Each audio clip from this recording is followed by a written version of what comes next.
So anytime you have anytime you're considering putting a program in place that's going to address the vehicle stuff, is that you want to talk about two things. One, you want to protect the general public.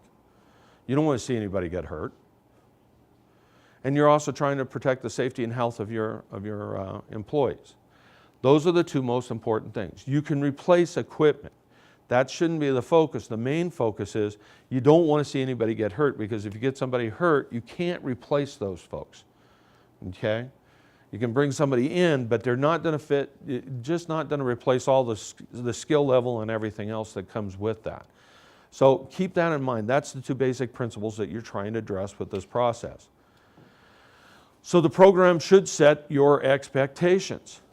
And this is where the real challenge is for you folks, is that how do we get the employees to buy into the expectations? And I think that that's where we want to kind of focus this effort on. What are we doing, and how do we get them to be aware of what are the things that they're doing that are going to present some issues here? And so part of that is to include this in a policy, an organization or a company policy statement, which says basically, what are you trying to achieve with your vehicle safety program? What are you looking at? What are you trying to improve upon? Okay? The program should include these types of things. How long have we been talking about seatbelts? How long do you think it's been now? Huh? No, longer than that, because I can remember it wasn't, now see, I'm going to show my age again, so there's a lot of showing my age today that's going to happen, but I can remember in the 60s, you know, vehicles didn't come with seatbelts. Matter of fact, I can remember, you know, traveling with my parents. They put we had a station wagon. There was 4 of us. They'd lay the seat down. We'd travel at night because that's when we would sleep. And then Dad would drive all night to get to some place or something like that. But they laid the seat down so we were all comfortable and things like that. But nobody wore a seatbelt because most vehicles didn't come with it. But in the 70s, now they started coming with seatbelts. Now we started talking about wearing seatbelts. So I think that this, you know, this is a continued discussion that we need to have, and we're going to talk about that. How about distracted driving? You know, the big thing now is the cell phones, right? But I have to tell you, it's more than just cell phones. What all the other things? Think of just, you know, we're going to talk more about it, but think of just right now, just kind of think to yourself all the different things that you do while you're in the vehicle that takes your mind off the road for a second or two. Okay? Just kind of think about that. And then we're going to talk more about that too. How about substance abuse? When I think of substance abuse, I'm now thinking of my home state of Colorado. Are they going to start having fun? And so isn't Washington State, because now they've legalized pot. What do you think's going to happen? People are going to be driving, more people are going to be driving impaired. There's going to be some other things that are going to go with this. There's things to talk about. And you know, even driving under the influence, fatigue driving is worse than that. Think of all the situations in which you find yourself driving when you're tired. Put in a full day's work and you got to go somewhere for a long distance. How do you handle that? So we're going to talk about these kind of things. How about driver evaluations? When you guys hire someone to drive for you, or you know they're going to drive for the organization, and you ask them if they have a driver's license, what does that mean?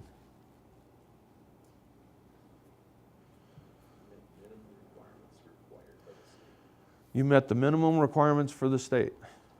Keep in mind, though, it also means, for myself, for instance, that back in 1974, I passed the test. Think about that. Back in 74, I passed 2 tests. I passed the written test, and I haven't taken a test since. Now, so is that really what you want to go by is, oh, do you have a driver's license? Now let's put you behind the wheel of the vehicle, right? So what kind of things are you going to do? Are you going to do more than just the records check? That'll give you a little bit more clue. But think about that. You really do have some other exposures there that you want to keep in mind that, you know, we talk about this all the time, but people have bad habits behind the wheel. So let's talk more about that. How about compliance with state driving laws? Think of all the different rules that are out there. Do you follow all of those rules? Do your workers follow all of those rules, your drivers? Yeah. So, your vehicle maintenance. How do you maintain the vehicle that you expect people to drive in? I threw in routes and non-routes because I think that's worthy of discussion. I don't know how important you might find that, but I thought that talking about the routes and non-routes really fits well into this. How about travel? What are the times that you expect your folks to travel? The timelines, the notification, those kind of things. Incident reporting kind of goes with that as well. What are you expecting your folks to do? What are your expectations? Again, that's kind of setting things up. Accountability, training, and awareness. This is all those processes that you're going to put in play to try and get your folks to buy into the process. Okay? And kind of take a look at that. So let's talk about seatbelts real quick. So if you think about it, if you use a lap or shoulder seatbelt, it reduces the risk of fatality of a fatal injury to the front seat passenger by 45%. Is that huge? So think about this. This is the one thing that you can do that's going to limit your exposure by a huge margin, just by requiring your people to wear seatbelts at all times. The risk of moderate to critical injury by 50%. That's huge. Just by one requirement, just by requiring your people to wear seatbelts, really reduces a lot of your exposure. So if you don't wear your seatbelt and you're ejected out of the vehicle, three quarters of the time, 77% of the time, you're going to end up receiving some kind of a fatal injury. I had one person tell me when he went off the road, he said, we didn't even do a full turn, it wasn't a vehicle rollover. It was just, we went off the road and we just, went on the side. Actually, it was on his side that the vehicle just flipped up over on the driver's side. He said, my wife had a notebook she was working on in the passenger seat. He said, and we still can't figure out how it happened, but that ended up underneath the car. He said, we don't know how that happened, how that got out of the car first, because apparently it had to bust out the driver's side, but it somehow got underneath the car. He said, we don't know how that happened. So keep that in mind. Generally, when people are ejected out of the vehicle's going to come right over the top of them and crush them, okay? So they projected in 2010 an additional 3,041 people 5 years and older would have survived if they'd been wearing a seatbelt. So I think, again, this is one of the major things that you can do to limit your exposure, your driver's exposure to, a critical injury. How many people remember that years ago, that campaign that they had, Room to Live, in which they took pictures of vehicles and they said, okay, where it was a fatality and the person left the vehicle, and they took a picture and they said, look, there was room to still survive inside the vehicle if they had stayed with the vehicle. One of the things that happened to me was that in '92 I got to, I've told you guys before, I've spent 20 years in the Air Force. Well, in '92 I got to go back to my permanent duty station, my first permanent duty station, and the first thing I did was open up the phone book and start looking to see who I had, how many friends were still left in the area. And I found a friend that was still, he's listed in the phone book. I called him up and he said, hey Kirk, I'll come get you tomorrow. We'll go hang out. We'll spend some time together. And I said, cool. So he comes and picks me up, and he's got this really nice little car. It was a 60-something Ford Mustang, and he was redoing it, and he had it all polished up, and it had a new paint job to it and everything else like that. You look inside, and it has the nice vinyl seats that they came with in that era, and he had taken the time to armor all those seats. They were nice and pretty and slicker than snot, right? And so I got in there, but there's no seat belts. So we're going down the road about 45 miles an hour, and this car pulls out in front of us. And of course, he lays on the brakes. I have to tell you, I was everywhere in the front seat but where I was supposed to be. I mean, just arms and legs and everything. We're all over the place because that car was just like this, and I was up front everywhere. The seat was slick. There was no way to hold on. There was nothing. So he drops me off that night. He says, hey, my kid's got a soccer game tomorrow. You want to go with me to the soccer game? And I said, yeah, I'll drive, because I know my car has seat belts. It's one of those things that you guys want to take a look at, okay? Think about it. How about distracted driving? Now, we talk about this all the time, don't we? The people on, how many people, now is Missoula one of those towns that requires that you have a hands-free device. You're not allowed to be sitting there on the phone, right? In 2010, this is a survey or a statistic. They looked at least they came up with at least 3,092 people were killed in a distracted, affected crash. So that's like 1 in every 10 crashes involved distracted driving of some sort or another. Part of this survey that was taken, more than 3/4 of the drivers said that they are willing to answer calls on all, most, or some trips. A matter of fact, they responded that they acknowledged the fact that there wasn't very many situations in which they wouldn't answer the cell phone. That most of the time, if the cell phone rings, they're going to answer it, okay? But yet they reported feeling unsafe when riding in a vehicle where the driver was doing the texting or calling. What does that indicate to you folks? Think about this. So I feel comfortable that I'm doing it. I just don't feel comfortable when you guys are doing it. So I have an overinflated value of how well I handle things, right? How many people think that they can multitask now? Think of how many people talk to you all the time about, oh, I can multitask, and they're doing, they've done studies and they found that there really isn't such a thing as multitasking. If you're multitasking, you're doing 2 jobs not very well because you're distracted. You can't focus in on getting 1 job done and paying enough attention to that. So I think it's important for you guys to kind of have that clear understanding of what's involved with this. And we've done it at State Fund. I signed an agreement that says I won't use a cell phone while I'm driving, okay? And it's hard not to want to break that rule sometimes, but it is one of those things that I have publicly came out and said I wouldn't do. It's tough not to do it, but it's one of those things that it keeps me aware that that happens from time to time where I want to answer the phone and I got to be careful about it. But I have also found that using the Bluetooth or a hands-free device, do you think that that actually prevents me from being distracted? Somewhat, but not really. Somewhat. When you're having a discussion with someone else in the car, you have at least another set of eyes in the car that's paying attention to what you're doing driving, right? Because I've been driving with my wife, we'll have a nice discussion going and she'll go, something's coming up here, you need to be paying attention here. When I'm on my Bluetooth, when I'm wearing it, I find that as I'm driving, my vision narrows so that as I'm trying to talk, I can see things directly in front of me, but I don't have the peripheral vision off to the side that I normally have if I'm not trying to be involved in that conversation. I've even found that listening to the radio or even focusing in on something else, my vision narrows because my brain is working on a couple different things. So it's something to keep in mind, okay? Your policy reflects, should reflect that you want, no handheld cell phone use or texting.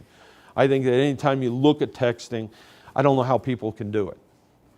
I had my daughter call me up and she's, she was at the time going to school down in Idaho. And so she'd be calling me up and she'd be, or texting me, and I know she's on the road at this point. I call her up and I said, "Are you on the road?" And she said, "Yes." I said, "What are you doing texting? As a matter of fact, what are you doing talking to me? Pull off to the side of the road. If you feel that you need to get a hold of me that much, that's what you need to do. Quit texting because I don't feel comfortable with you texting." But a lot of people feel like they can text, and I have to tell you, I'm all thumbs when it comes to this, but I don't know how people can do that and focus. I mean, I can't use apparently I'm not the greatest of typewriter computer users either, but this really comes into play. But that's not everything that we do, is it? What other things do you guys do when you're behind the wheel that's considered distracted driving or that you've seen other people do? Eating? Yeah, we don't have time to stop here. We're in the United States, minutes are dollars, right? So we got to get from A to B, and I'm with you. I'm an A to B guy. But think about all the things that you do behind the wheel that would be considered distracted driving. So eating would be one. Drinking would be another, maybe. My personal favorite's women putting on makeup. Yeah. Now, see, my we're raising 2 granddaughters. So I have a 15-year-old granddaughter, and of course she missed the bus, so I know I have to take her to school. So we're driving down the dirt road, and she's putting on her eyeliner, and I'm sitting there going, that's probably not the best thing because we're on a dirt road. And I said, we're bouncing and stuff. I said, put an eye out. And she goes, no, see how good I am? She says, now just imagine how well I'm going to be able to do when I drive and do this. And I said, that isn't going to happen because someone's not getting their license till I'm confident that that's not going to happen, right? So these are the kind of things that I want you to think about. How many people seen somebody shaving electric razors as they're going to work as well? Or, discipline the kids. I've seen that process. I think I've been involved in that actually a couple of times. What other things do you guys see behind the wheel of the car that people do? Oh, how about a dog in their lap? Not just sleeping. It's like, get the damn dog in the back or over. Oh, that's not a distraction at all, is it? Having a dog on your lap. Hanging out the window. Or hanging out the, yeah. Who's driving, by the way? That's my question. I pull up when I get to the stoplight. I always roll the window down. I go, just out of curiosity, who's in charge of the vehicle over there? I just, so that I know. Think of all the other things you do, though. So you do eating, drinking. How about you guys adjust the heat at all? Air conditioning? How about when you get into an unfamiliar vehicle and then you're trying to figure out that stuff and trying to adjust those same things? Wipers, lights, those kind of things. Are we paying attention to the things that, I like to listen to books on tape. Okay, so it's books on CD now, I guess.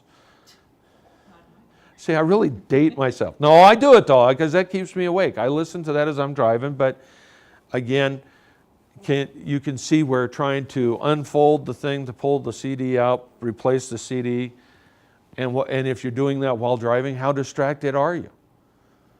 Well, you're not exactly focused in on the road, are you? How about fatigue driving? How many people drive when they're tired? I don't think there's very many people that don't fatigue drive. And I think it's amazing to me when you think about it, the things that people do sometimes when they're tired. But one of the things I would tell you is it's underrepresented, but so they don't necessarily ask when you were driving, well, what kind of condition are you in? Were you doing okay, or do we need it? Were you tired or not tired when you do this? So I think it's kind of a harder way of trying to adjust or measure this one, okay? But some estimates some estimates say it could be a contributing factor up to 20 to 24% of accidents could actually, or fatalities actually, could be attributed to driving tired. So early hours in the morning and the middle of the afternoon and the peak times are the times when you're going to have the most fatigue driving. And that's pretty much true, isn't it? Because you can think about the times that, you put in a full day work and then you hit the road and you're out there and you're driving, and this is a normal time when, I don't know what it is about in the evening, but I'll be sitting there watching TV sometimes in the evening and I'm out for a half an hour or something like that. Or I can remember different things in which I just don't, I can fall asleep in a moment's notice, and it kind of scares me now because when I think about it, I'm behind the wheel of a car. If I did that while I was driving, that would make me even more nervous. So there are some things that you do, though, that would give you some indications that you're getting kind of tired, that you're reaching that fatigue part. You start yawning. You start daydreaming. You're not focused in on what's going on. How many people do zone driving? You're driving from one side of town to another side of town or down the road or something, and you get to a particular point and all of a sudden realization kicks in and you go, how did I get here? Boy, I hope all those stoplights I went through were green because I certainly don't remember going through them. So I think that a lot of times we'll have that, or people wander in lanes. They'll just be kind of, all of a sudden you're like, oh, wait a minute, I'm in the wrong lane and have to pull over or pull into the right lane. Your reactions unintentionally, you either speed up or slow down. And I have to be honest, there's a reason I use cruise control, because I have a hard time following through with this anyway. But if you guys think about it, you're on the gas, you're trying to maintain a speed, you go up over a hill, whatever the case is.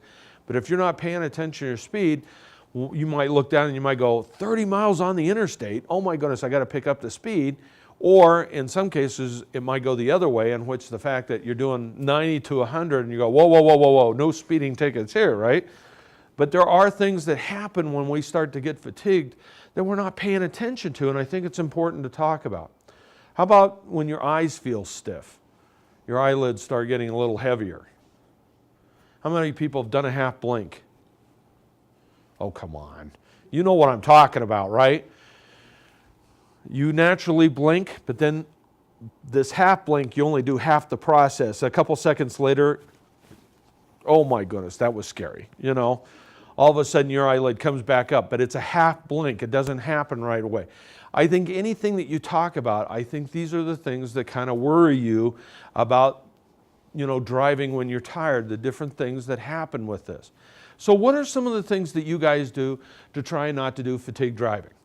To try and wake yourself back up? What do you do? Roll down the windows and turn on the air conditioning. Yep, you can turn on the air conditioning, you can roll down the window. Now I did that when I was driving, we just got transferred to South Dakota. I was coming up here to pick up my wife, and I'd put in an 8-hour day, and I'm gonna make it there no matter what.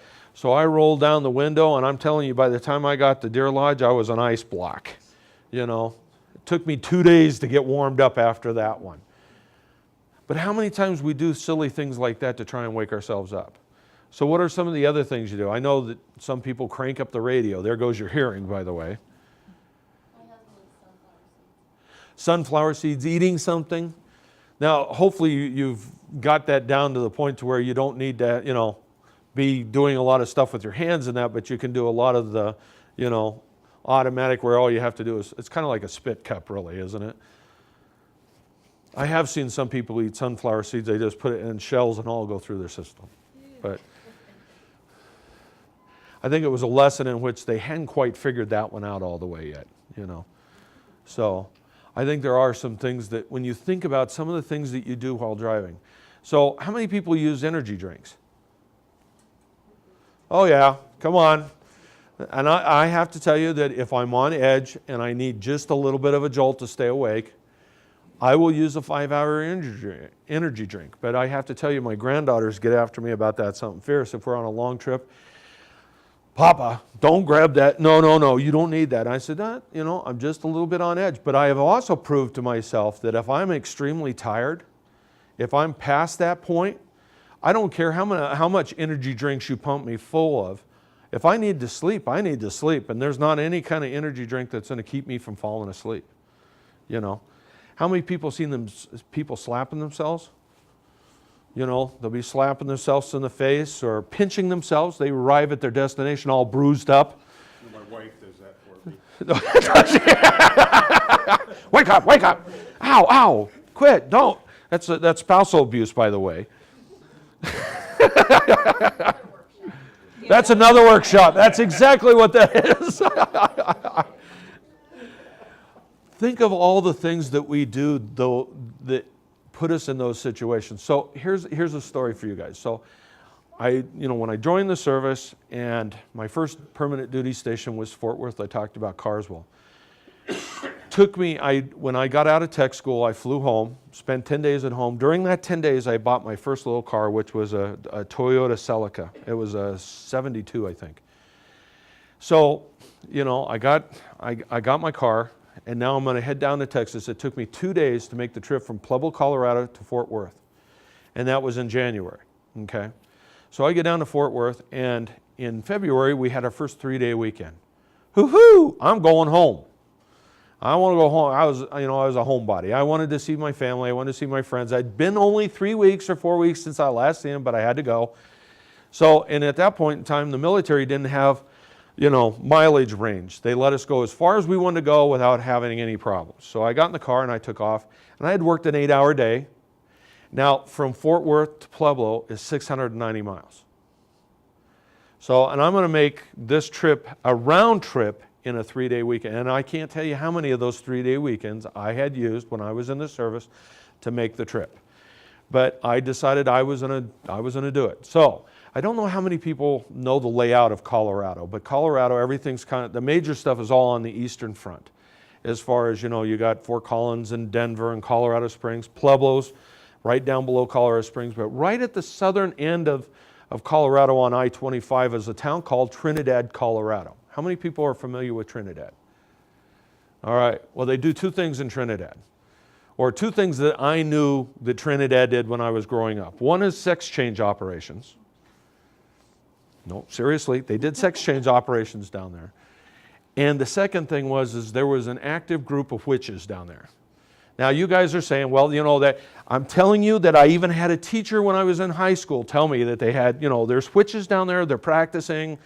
So I went over Raton Pass, which is the pass between Colorado and New Mexico. And I come in, and of course there's Trinidad. There is no way I'm pulling off on the side of the road around Trinidad, Colorado. The whole time I drove that route, I never stopped in Trinidad to get gas, by the way. Trinidad was a non-stop for me. That was just get past that as fast as I possibly could. So I passed up Trinidad and I'm headed to Pueblo, and I woke up a little bit later after that. Now notice I didn't say I pulled off the side of the road, because I woke up later and I was driving over sagebrush and cactus and stuff, and I was, all of a sudden the car's doing this, and I'm like, oh boy, now the adrenaline starts flowing. So I stopped the car, got out with my flashlight. About 8 feet in front of the car was about a 10-foot gully. So it was like, whew, boy, I missed that bullet. Then you get out, and it took me, I swear to you, 15 minutes to find the road. I didn't know which side of the road I went off on. So I'm out there trying to find, it's got to be here somewhere. I assumed it was going to be more to my left than it was, further this direction, but I didn't know. So you can imagine the rest of the trip in, the adrenaline kept me flowing pretty good after that. But here's one of the things that I learned. If I was extremely tired, I would pull off to the side of the road. I'd lock the doors, but I would just pull off to the side of the road, wherever that may be, and I'm going to catch a cat nap. So when I started to work for the Department of Labor and Industry, one of the things that happened was I was with my boss, and we were driving from Great Falls down to Helena, and we stopped at the Dearborn exit. I don't know how many people know where that's at, but anyway, we stopped at the Dearborn rest stop. We got out, and the boss comments, he says, that's why we have problems with so much of the public about state employees, because there was a state rig, and the employee, and a state employee is behind the wheel, and he's taking a nap there at the truck stop. And he's like, that gives us all a bad name. And I was like, okay. So I let that sit for about a week before I finally had to approach the boss, and I said, look, we got to talk about this, because I want you to tell me what you expect me to do, because I have to tell you that if I'm tired, if I didn't get enough rest the night before, if I'm really extremely tired, I'm going to pull off to the side of the road and I'm going to sleep. Now, if you don't want me to do that, you need to tell me that that's not what you want to have happen, because that's the only thing I can think of that is going to get me back on the road. I have to sometimes just maybe a 15, 20-minute power nap will work, but sometimes I have on my way from Great Falls to, or not Great Falls, but from Fort Worth to Pueblo, I pulled off to the side of the road and took an hour nap. I woke up, looked around, couldn't understand where I was at. I couldn't get my thought process to work, and I went back to sleep. I said, I'll deal with it in another hour or two when I can get my head clear. So sometimes I just need to pull off to the side of the road. So he eventually said, all right, you got me. You do what you need to do. Just try not to be too conspicuous about it. But he said, if you have to pull off the side of the road, pull off the side of the road and take a nap. And that's what I do now, okay? So I think that's the best thing that you can do, but I think that there's some other things that I want you to think about for your employees is I want them to plan ahead. How many miles are they going to be driving? How often should they be stopping? At least every 2 hours, shouldn't they? Now, again, I mentioned that I was an A to B guy, right? I get in the car, and if there's no reason to stop, I'm driving until I hit my destination. Well, I found out that now that I've gotten older, that doesn't necessarily work, because if you spend 8 hours behind the wheel and you don't take a break, have you guys ever had to unbend yourself from the car? So I have found that it's actually better that I plan stops in between. So like I'll get in the car here and I'll stop at Bonner. and then I'll go a little bit further. Maybe I'll stop in Garrison for a short bit and get out and stretch before I'll go over, up to McDonald Pass and over the top and into Helena. But I plan to take a break about every 2 hours so that I can kind of get out and stretch. If nothing else, use the rest stop or whatever. But, if I'm feeling tired, I'm going to pull off to the side of the road and sleep. And I think it's important that you guys discuss that with your folks as well. It's better for them to arrive late and alive than it is to push it and end up in a situation that you don't want to see them in. Okay? But I think it's important to have that discussion. We talked about what's involved in that. You're hiring someone to do some driving for you. It's more than just a records check, because again, what does that indicate to you? Maybe they're really nice when the cops pull them off to the side of the road, by the way, and the cop pulls up and he says, you're going a little over the speed limit. Oh, but you're wearing your seatbelt, you're doing fine, I'm just going to give you a warning this time. That doesn't go on your driver's record. So by checking your records, that doesn't show anything. The only time that you're actually going to know how your drivers are doing is if you actually go out there and do a road test with them. See what their behaviors are. My wife is the nicest person you'd ever want to meet. She is just the friendliest soul. Put her behind the wheel of the car, though, and her personality changes. She does. She gets irritated with everyone, and we don't call it road rage at my house. But she certainly is very boisterous about what everyone else is doing on the roads and what kind of driving they're doing, in her opinion. It's something to be concerned about if you have those kind of people on the road. One of the things that I've really tried to work with myself about is to try and pull back off of that, having to feel like I have to speed from location to location. But we want to address this with our employees. We want to know what we have when we hire someone to do some driving with us or for us. Okay? So again, you have that evaluation in your book that you can use as kind of a format, if you will. But think about what you want to do. Again, having that driver's license, all that proves is that in 1974, I passed 2 tests, and ever since then, apparently I haven't done anything wrong to get my license pulled. But that doesn't indicate to you guys really what are my driving habits, how well I do or don't do. Okay? How about vehicle maintenance? When was the last time you guys checked the oil on your personal rigs? How long has it been? How long? Oh, yesterday. Yesterday, oh good. I try and do about every other fill-up if I can, but when it's really cold out, that ain't happening, right? Think about what you guys do. When you guys have somebody that you have your own vehicles, do you guys have a checklist that they're supposed to go out there and do a pre-flight on that vehicle? When was the last time you checked to make sure all your lights worked? Now, generally, your headlights, you can tell when you're driving at night and you're going, I'm only seeing about half the road, or you get a lot of people flashing their light at you. That would indicate to you that maybe you have a light out or something like that. But how many people actually check their turn signals to make sure that they're working? I know we don't use those things, but how often do you go out there and make sure that they still work? How about the brake lights or the reverse lights? Those kind of things. What are we doing to kind of take a look at this? How are we maintaining these vehicles? One of the things I got to do when I was in the service, when you're single and you first get into the service, you find that they don't pay you enough. And you want to have some extra money to spend, so I always did part-time jobs from time to time. And one of them I did was there was a guy that had a service station and he ran a wrecker service. So I thought, oh, this will be cool. So he put me behind the wheel of a wrecker, and I went out, I picked up this car, and I was coming back and I was driving, and I got up to about, 40 miles an hour, and all of a sudden that truck started shaking to death.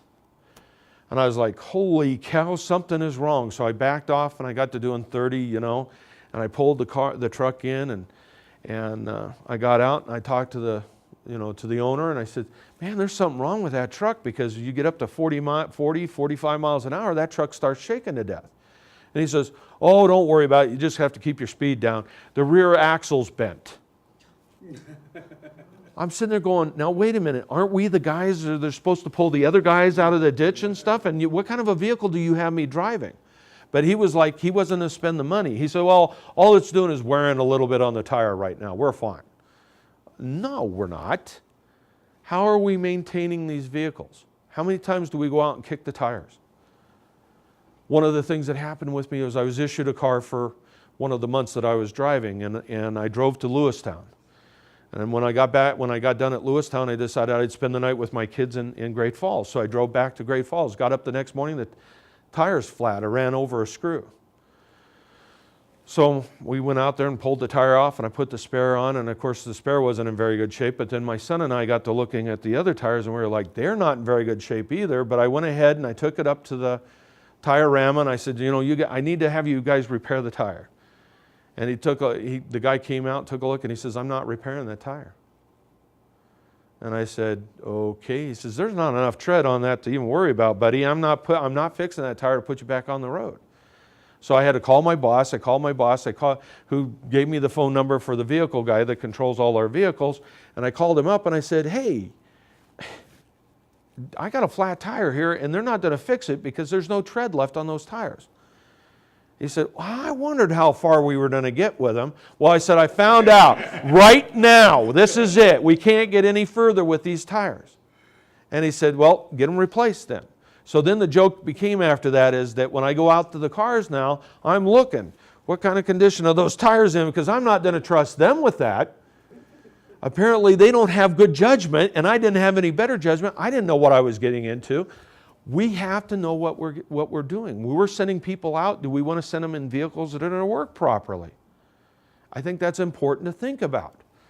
But you want to make sure that your vehicles are in top running condition. You're doing preventive maintenance. You're taking a look at this. How well is that vehicle going to run? Do you change out the brake pads before you start getting the whining sound when metal on metal, right? Those kind of things. How about routes, non-routes? Now, I thought that I'd just throw this out there because this is worthy of discussion. Where do you have people driving? And I brought this up, and one person in Helena said, when I have my people go out there, and especially when it's snowing, I want my people driving only in the snow routes, if possible. Sticking to the snow routes as possible, because those are the roads that I know that they're putting sand down, and I know that they're plowing. We just recently started doing new employee orientation as far as winter driving, kind of bringing up to new employees about what the conditions that they're going to find here in Montana sometimes. And one of the first questions I got from the first group I got up in front of, they said, is this really how the city's going to maintain their roads during the wintertime? I said, yep, this is it, guys. This is what you can expect. We're not big cities. They'll plow the main roads, but a lot of these things they won't get to till days later. And some of the roads they don't get to at all, do they? So what kind of routes do you want people driving? So just recently I had another gal come up to me and she goes, I was just thinking about this, but we have our, we're a car dealership, and we have, when they do the test drives and stuff for either the maintenance side or for the, for them to take the people out and test the roads, test the car for the prospective buyers, that they have a certain route that they want them to drive on. They don't want them out too far out and doing different things on different roads. They have a particular route that they pick for that. I think that's important to think about. Now, the reason I brought this up, because again, I had a personal experience with this, but I was in the military, and I was put in the weapons safety office there at Maelstrom, and of course I was sent out to the missile field, and I went out with another new guy. They didn't explain all the rules to us. So we got out there, and we were supposed to go to a missile site that was down by Harleton. We drove out, we hit 191 at Eddie's Corners and drove it down to Harleton and went out to the missile site. We were out there for the majority part of the day, but they had 191 was all tore up that year. This is like the early 90s, and it was like, I am not looking forward to having to go back through that nightmare again.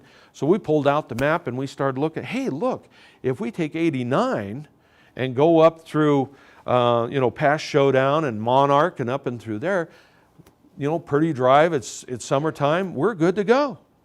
So we both voted on it, decided that's the route we were going to take. So we're driving up there, and all of a sudden the radio goes off and it's job control. Where are you guys at?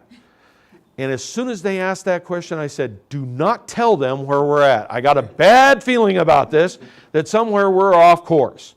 And so he said, well, we're on our way back. He tried to be nondescript. And they said, Where exactly are you guys? And I said, oh crap, we're nailed. They knew we weren't where we were supposed to be. The thing is the military pays for certain roads to be maintained. That's one issue.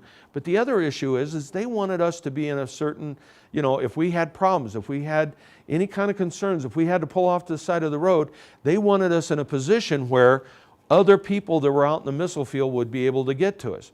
If we're off doing our own thing in how many other miles uncontrolled, they're not maintaining control of the vehicle. So that's where this route, or whether you don't want them taking certain routes, kind of came into play.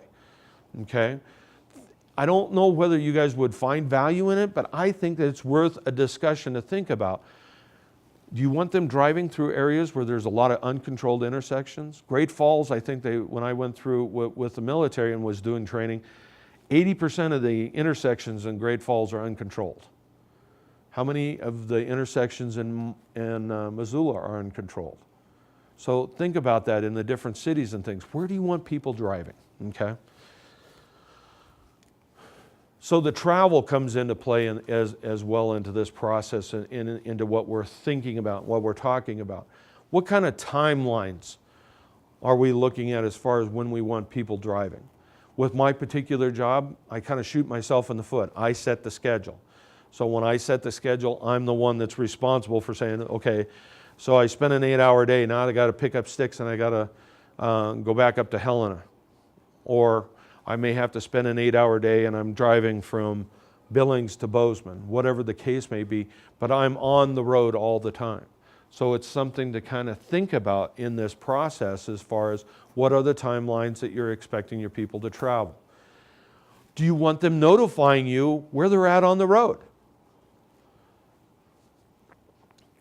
Talking to one of the SMCs, he says, I was out on the road for 9 days. I didn't have to call anybody. Is that a good thing? Because I was looking at him going, buddy, you should be calling somebody and telling them you're alive and everything's going well. How do they know if they're missing? So a situation that we had years ago when I was with the Air Force again was we had a family that decided on Sunday they were just going to go up to the mountains and have a good time. They had a place up in the mountains that they liked driving through, and they had a 4-wheel drive vehicle. And the only reason that they knew he was missing because the next day he wasn't at work. They tried to make all the phone calls. They called their friends. They called family. Do you know where they went? No, they didn't tell anybody where they went. Finally, one of their friends said, I have a clue as to where they might be. There's a place in the mountains they like to go. Let me just drive up there and find out. And sure enough, they were there. They survived overnight, 2 kids, husband and wife, on 4 candy bars and 1 can of pop. So again, do you want, what kind of routes are they taking, and do you want them notifying you of what they're doing? And I think that that's a thought process that needs to take place when you're looking at this safety program as well. How about an emergency kit or a survival kit? And to me, there is a difference between the two. An emergency kit, these are the things that you need to have when you're out there and if you're going to have to do certain things to help yourselves out. How about cell phones?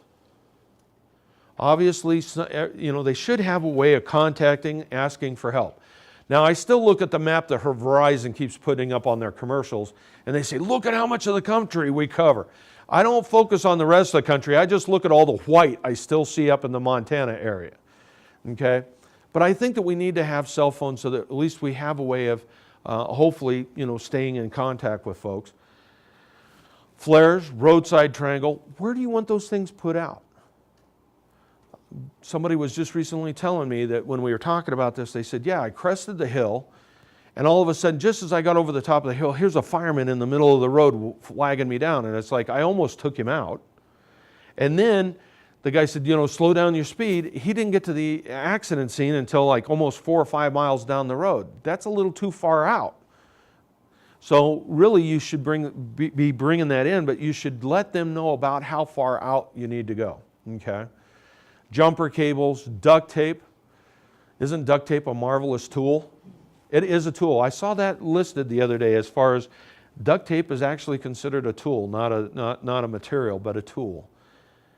Think of all the things you can do with duct tape. You can cover, if you have a leaking hose or something like that, you can wrap that up. The other day I pulled up behind someone, their whole back bumper was duct tape.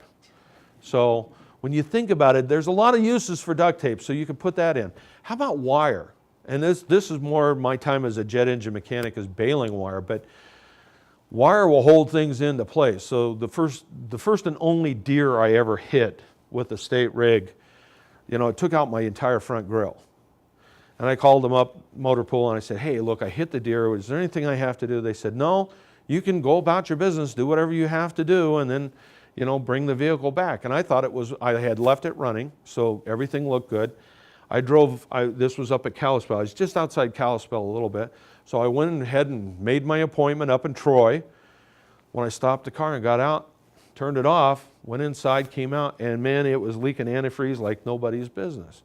So when I came out, I had to stop about every hour after that, making sure that I had fluids on the way home. But the headlights I had noticed weren't in right. So I bought some baling wire and had the headlights put into place so that wired into place so that I could drive home that day.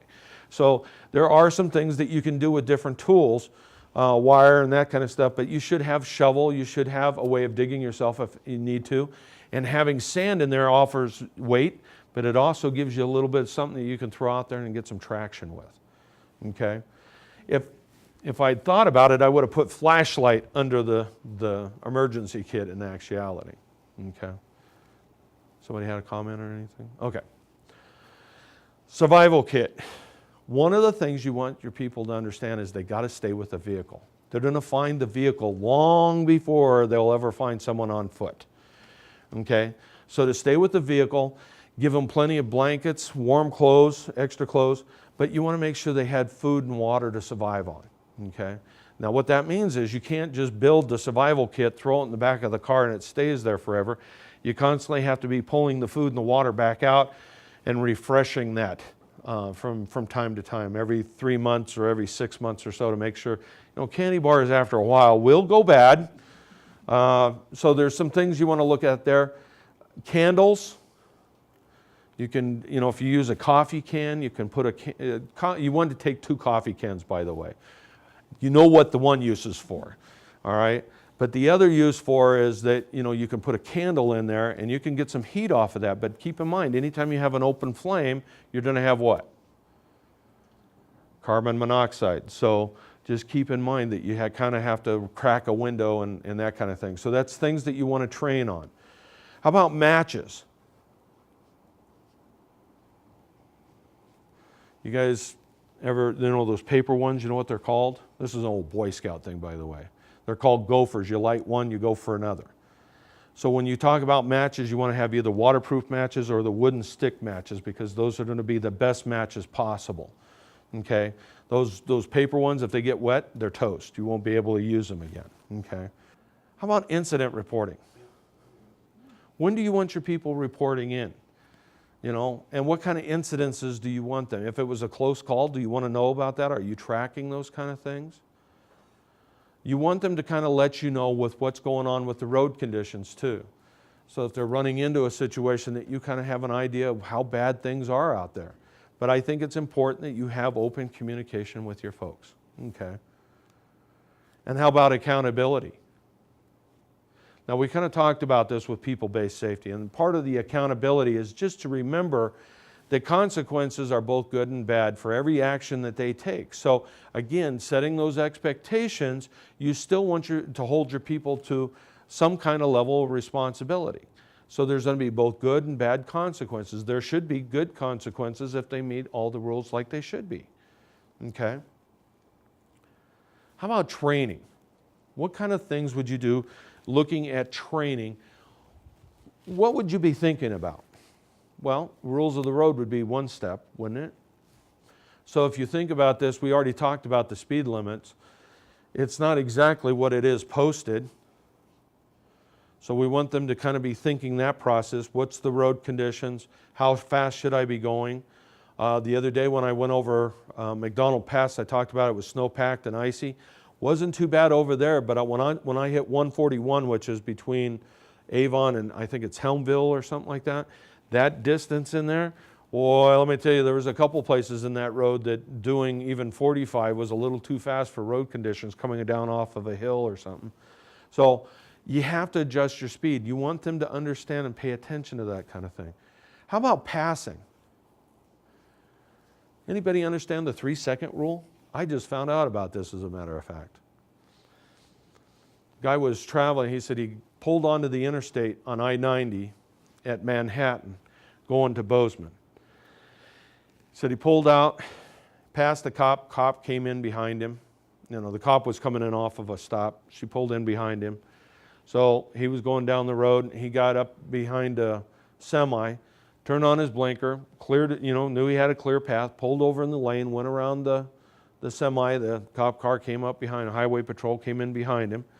Next thing you know, he passed another cop car. That car pulled in behind the other one. He said, this isn't having a good feel to this. He said, I really wasn't having a good feeling about this, but he said, they did pull me over. And when she came up to the car, she said, here's why I pulled you over. I pulled you over because you didn't give 3 seconds from the time you hit your turn signal to the time you changed lanes. And he's like, 3 seconds? Yep, you're supposed to give 3 seconds so that lets people behind you adjust for what you're going to do. And he was like, okay. The real reason they stopped him is that's a drug alley in there, or pathway that they figure.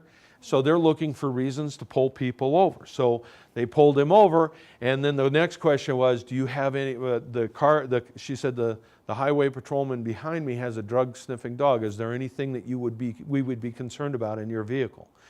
And he started laughing, and she said, that's the response we're looking for, and they didn't go any further. But if he sat there and went, no, I don't want your dogs around here, that's the car we're going to look at.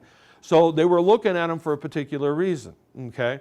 But again, keep in mind, there are different things that we need to talk about. How about the right-of-way?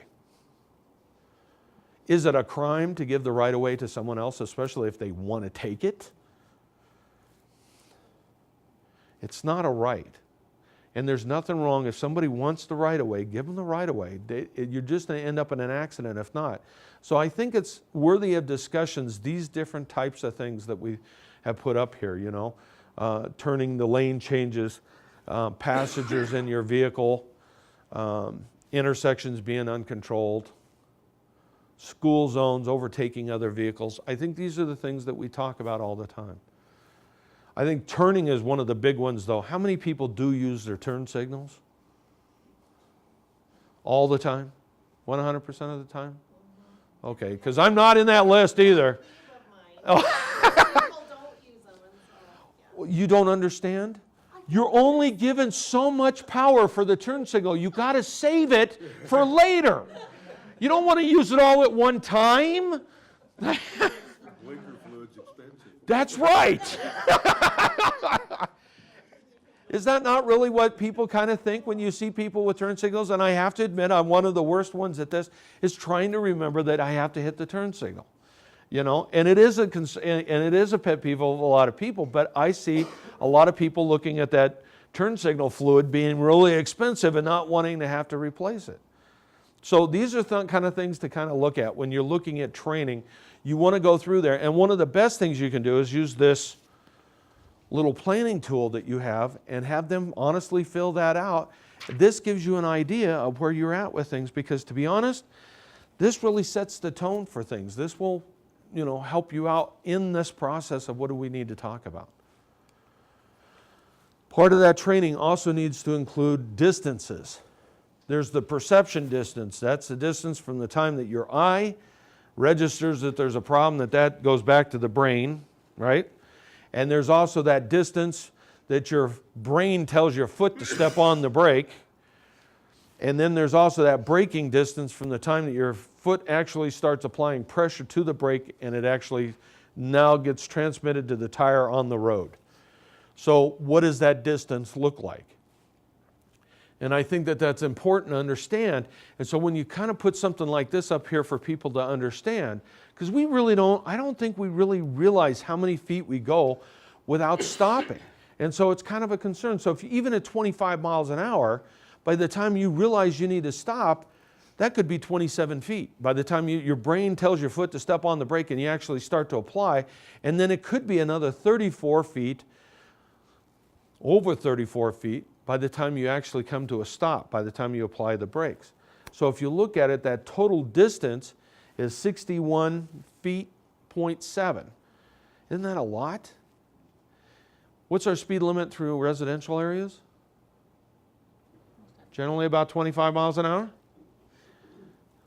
So when you go through there, generally when I'm going through a residential area, I'm looking for kids, because that's going to tell me what, maybe I need to slow down.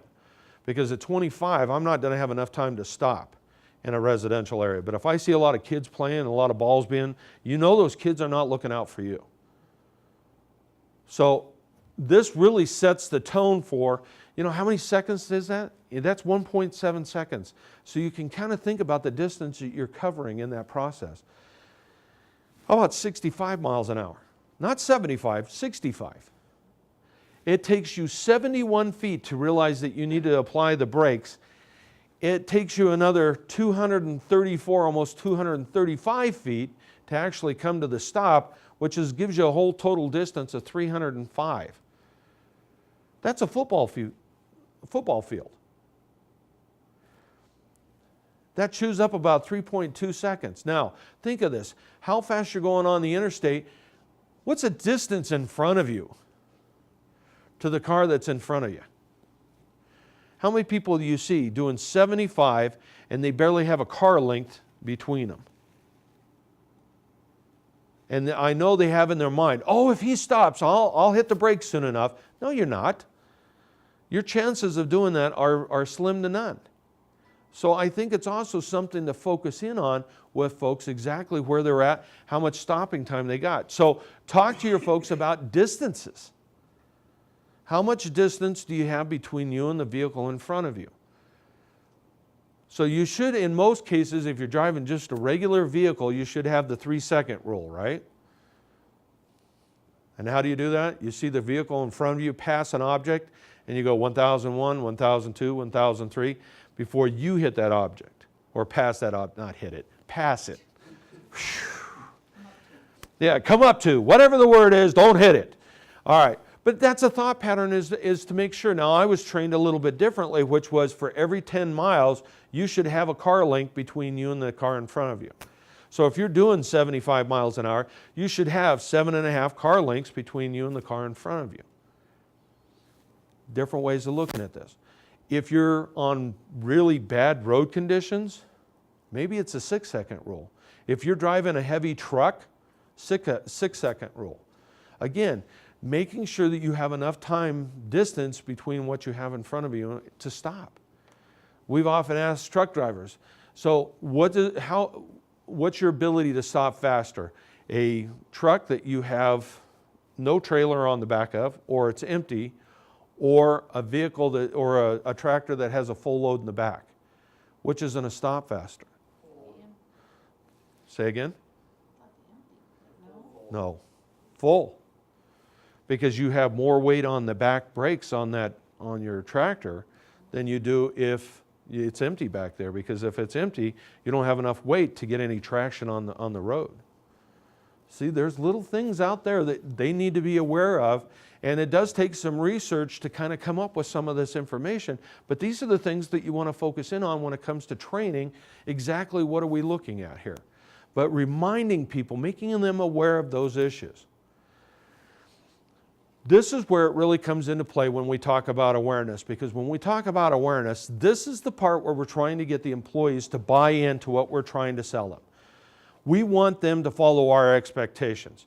How successful are you going to be at getting people to follow your expectations when they're your expectations and not theirs? Don't they have to be their expectations? So that's where this awareness part comes in. You can give them all the knowledge in the world, but their values, their attitudes are what's going to dictate their behavior, is it not? I think this is really where it comes into play, that we really have to consider these things when we're looking at, so how can we get people to kind of focus in on some of these things? So having an open dialogue with your folks, talking to them about this. What are their expectations? What are your expectations? Getting them to buy into your expectations, make those expectations their own. By having them sign a cell phone thing, I will not use a cell phone. You get them to openly admit, hey, I'm committed. I'm saying in front of everyone that I won't use a cell phone and drive. There are things that you can do, okay? Now, obviously, we've talked about distracted driving, and we've talked about the road rage. We've talked about using that wrist tool and planning tool that you can kind of go through there. How about road rage being part of that thought process as far as what our expectations of people are? You know, there's something about behind the wheel of the car and being surrounded by people that are taking chances. So the question I have in here for everyone is that, have you ever pulled a boneheaded play? Cut in front of someone that you didn't mean to cut in front of? You did something that you normally wouldn't do, but you know, you felt bad about it. Did you really need someone pulling up alongside of the vehicle and giving you the middle finger to just kind of remind you of what you just did? Yeah. The thing is that you want people to understand that, look, we're all going to be in this situation at some point, time or another, when we will pull a boneheaded play. And we don't need to take it out on the other person. We just need to understand that that happens from time to time and let it go. Okay? Speeding, seatbelts, we talked about that. Other issues that you want to talk about? How about managing the space around your vehicle? What other things do you have happen around your vehicle that you should be concerned about a lot of the time? Okay, so let me give you a scenario. You got a car up in front of you, and that car is like all over, you know, that you can hear them, you can see them where they're going over the into the you know, park lane over here. You can see where they're passing the center line, kind of getting back in. They're kind of seeming all over. So what's your first thing that you want to do? What is the indication? And I'm not talking about call the cops and let them know he's out there. Well, you want to stay away from him, but how do most people want to do that? Yeah, you want to pass him and get in front of him. You want to get as far away from him as possible. Here's the key, though. What's your reaction time to something that's happening behind you versus what's in front of you? How many people when they're driving are really focusing on what's going behind you? Do you? Because I'm not very, I mean I do. I look behind me to see what's going on. But generally my focus is going forward. I think of that movie Cannonball with Burt Reynolds and all of his fun group that he always put together for those movies. And there was the Italian guy that grabbed the rearview mirror, pulled it off and threw it in the back seat, and he says, "What's behind me does not matter. Only what's in front of me," right? And I think that that's how a lot of people focus, because they don't worry what's behind them, but your reaction time, and you can only do so many things when you got somebody behind you that's doing something. When you see that person that's not following the rules, that are going a little too fast, or maybe they're all over the road, you said it best, slow down. If nothing else, pull off to the side of the road and give them some miles, give them some distance in between you and them. You don't want to contest with them trying to get around them, and then once they're behind you, you're in almost worse shape than you were in the first place by keeping them in front of you. So keep in mind what that space around your vehicle looks like. How you have your mirrors set up. You know, we all have our side mirrors set up so that you see the length of your car going down. Now this is freaky because I've done this with my vehicles, but if you turn them out just a little bit further, it gives you a little bit more of that space that you won't see. You won't see the side of your car necessarily, which is kind of the freaky part, but it gives you a better indication of what's happening behind you. And then if you want to make a point with your people, have someone get in the vehicle that they're going to be driving in, and then just kind of walk up behind there and have them stop you when they no longer see your feet. Because that's going to give them a clear indication of things that are behind them that they're not going to have a clear view of. Get them to think about what kind of space they have around themselves and how best to manage that space. Okay? Nighttime driving, I love it. However, I do know it comes with risk. When you're driving at night, what happens to your reaction time? It goes down. How about your vision? Goes down. Now, there's less people on the road, but everything goes down. You don't have those opportunities that you normally would during daylight hours. Crested Boulder Hill going into Boulder, and I was in the state rig, and I thought, you know, no cars are coming. I ought to turn on my brights. I turned on my brights. Seconds before, right there's a cow elk. It was like right there. And I didn't swerve, but I did maneuver the car just a hair, and that I missed her. But if I hadn't turned on my brights, we would have had an accident. So nighttime driving, do you want your people driving at night? Some people have no choice. If you're doing deliveries, for instance, they start out at 3 or 4 o'clock in the morning. You may not avoid that, but make decisions as far as what you want your folks to do, okay? How about communicating their intentions again? Using the turn signals. I hit on that because that is an issue that I see probably more times than not, people not using turn signals, not communicating their intentions about what they plan on doing. Either that or they leave their turn signal on for long periods of time and now you have no clue as to what they're going to do, right? I think the one thing you want to get across to your folks, always have a plan. Always be looking for hazards. Always be looking for other people and what they're doing, the road conditions, always scanning, always thinking, if this happens, if this happens, if this happens, I'm going to do this, or I could do that, or I may do this. Their reaction is going to be much better if they've thought through what action they want to take versus they don't know. I'll deal with it when it happens. Because if you do it that way, chances are you're going to make a bad move. So having people always think about, boy, what am I going to do if this happens? That's the best thing in the world you want them to do. That's what you want them to focus in on, okay?